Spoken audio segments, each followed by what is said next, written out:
बातमी पुण्यातून आहे। अमोल बालवाडकर यांनी उपस्थित केलेला निधीचा मुद्दा सुनेत्रा पवार यांच्याकडे आता गेलेला आहे। नगरसेवक अमोल बालवाडकर सुनेत्रा पवारांची भेट घेणार आहेत। सुनेत्रा पवार यांच्याकडे भाजप नेत्यांची तक्रारही करणार आहेत। राजकीय वैमनस्यातून निधी शून्य केल्याचा त्यांनी आरोप केलेला आहे। नगरसेवक अमोल बालवाडकर हे सुनेत्रा पवारांची भेट घेणार आहेत। राजकीय वैमनस्यातून निधी शून्य केल्याचा त्यांचा आरोप आहे आणि त्यांनी जी तक्रार केली होती ती आता सुनेत्रा पवारांकडे खरं तर त्या दखल घेणार आहे त्या संपूर्ण तक्रारीची आणि त्याच अनुषंगाने अमोल बालवाडकर हे सुनेत्रा पवारांची भेट घेतील। बालवाडकरांनी निधीचा मुद्दा सुनेत्रा पवार यांच्याकडे उपस्थित केलेला आहे। राजकीय वैमनस्यातून निधी शून्य केल्याचा त्यांचा आरोप आहे आणि या आरोपाच्या अनुषंगाने आता काय होतं हे पाहणं अतिशय महत्त्वाचं असेल।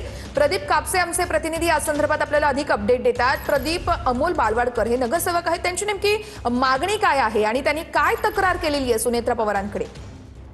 सुनेत्रा पवार यांच्या हस्ते रात्री भेट घेत आहेत। पुण्यातल्या निधीचा विषय जो आहे तो थेट आता सुनेत्रा पवार यांच्यापर्यंत पोहोचलेला आहे। अमोल बालवाडकरांनी आरोप केलेला होता की मी कोथरूड मतदारसंघामध्ये चंद्रकांत पाटील यांच्या कामाचं ऑडिट करण्याची मागणी केली आणि त्यानंतर माझ्यावरती राजकीय वैमनस्यातून जो आहे 12 कोटीचा निधी अमोल बालवाडकरांना देण्यात आलेला होता। तो महानगरपालिकेमध्ये प्रस्ताव ठेवून त्यांचा निधी जो आहे तो शून्य करण्यात आला। त्यानंतर सभागृहामध्ये माहिती जी आहे ती भाजपकडून देण्यात आली ती म्हणजे उपवर्गीकरणाद्वारे अमोल बालवाडकरांना निधी देण्यात आलेला होता। मात्र त्याच्यामधली तांत्रिक चूक जी आहे ती लक्षात आल्यानंतर त्यांचा निधी शून्य केलेला आहे। मात्र अमोल बालवाडकरांनी थेट भाजपवरती आरोप केलेले आहेत की चंद्रकांत पाटील यांच्या कामाच्या चौकशीची मागणी केली म्हणून माझं कशा पद्धतीने तोडगा काढला जातोय बघावं लागेल। तुर्तास धन्यवाद।